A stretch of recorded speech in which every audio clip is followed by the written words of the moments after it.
My only regret the other day, when I was so mad, and I said that I wasn't going to even get on Facebook or YouTube or any of this. When I told you someone asked me, can they? It was so weird. It was almost Donald Trump did that to me too, and I'm not one. I've got integrity today, and I'm sorry. I just went through year-long inpatient rehabs, and it's not all about rehabs and drug addiction. But there, I learned to stop lying, and there, I learned to be a man of my word because I had nothing else. A lot of times when I went in these places, stripped of my pride and dignity and self worth, as I stayed on a volunteer basis in year long rehabs. I wanted you to get that hard. Not 30 days, not 60 days, a year. And the people that offer this program is North Chicago VA, is right next to Great Lakes Navy Base.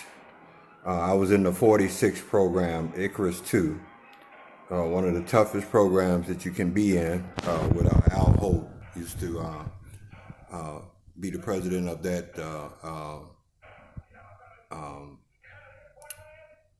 rehab. It set off by itself. It had Building 66 with the cognitive thinking or whatever they call that, with John Henry's nice counselor too. Al Holt is he's Al Holt will break you all the way down. I'm talking about he'll break you down. And so it was that program in 66 program, cognitive thinking. I think I'm pretty sure it's pronounced better than that. So I learned to not lie, and I learned to have integrity because I didn't have anything else. So I was involved in two weird things that happened to me.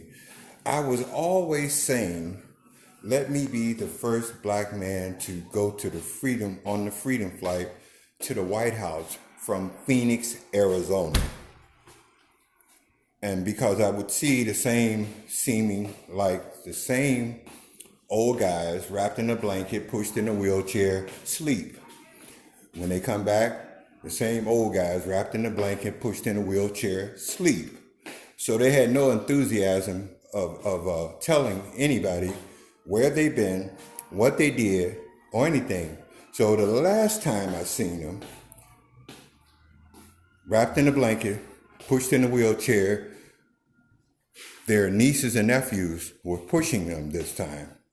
So I guess they had to relay the message of what they seen and what they did, even though they wasn't even old enough to go to the service, old enough to know about how a veteran finally was treated and honored at the White House. So they went. So something weird happened. I was looking at the internet doing something, and something broke through in such an official way that it was Donald Trump.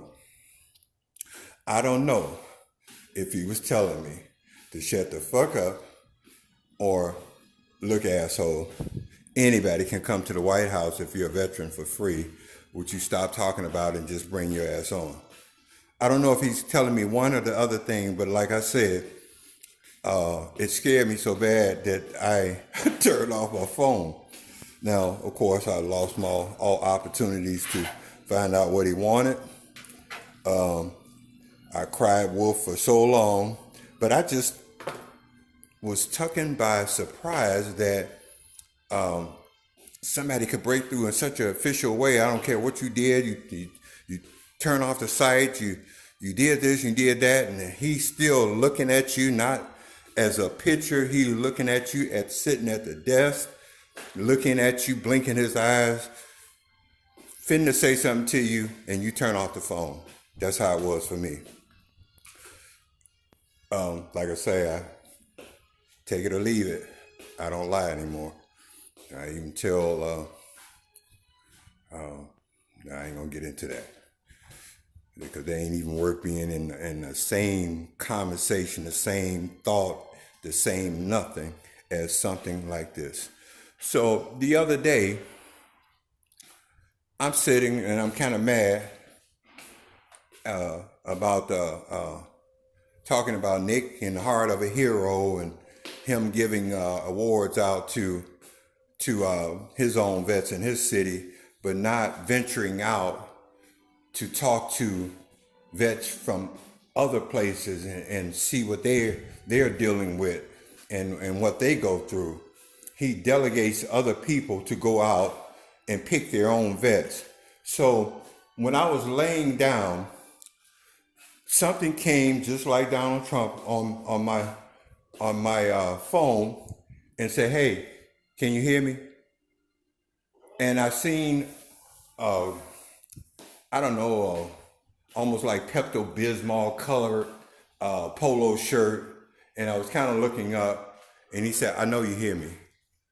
And at that time, I'm like, it wasn't Donald Trump then. If I can get past that and turn off the phone, I'm sure I ain't gonna turn off the phone on some little Rudy Poot that maybe owns Facebook or YouTube. I was just mad. I was fed up. But I kind of want to think it was Nick. And for someone to have that much electronic sense or power to interrupt and come through to talk to you as an individual on a public format, how come after crying out for so long, after telling my story about going to Channel 3 with proof of how people died on the waiting list, after so long of saying what happened to me in the VA, and I almost lost my leg. After so long, you come and say, "Can you hear me? I know you hear me," and not have the balls to even leave a written thing, say this is such and such. If it was Nick, I didn't know about you. If you want to come and talk or whatever, this is such a way to get in touch with me. I didn't know who it was, and I didn't feel like raising my head to see who the hell it was. But I kind of regret that, and I'm not saying this now for you to even come back to say anything to me, because I'm going to talk about you so bad for years to come. Years to come. Every time I see Heart of a Hero, every time I see a car given away to a veteran from Sanderson Ford, every time I see somebody say the VA is the top of the line in care, I'm going to say something until you bury me in Rocky Point or some fucking where. But it is just amazing how people can reach out through this electronic format and talk to you as on one-on-one, but never acknowledge you with the message, even if it's to save their own kid's life. After all these years, me saying that I at least had an idea, a contribution to keep these kids from drowning for 7 years.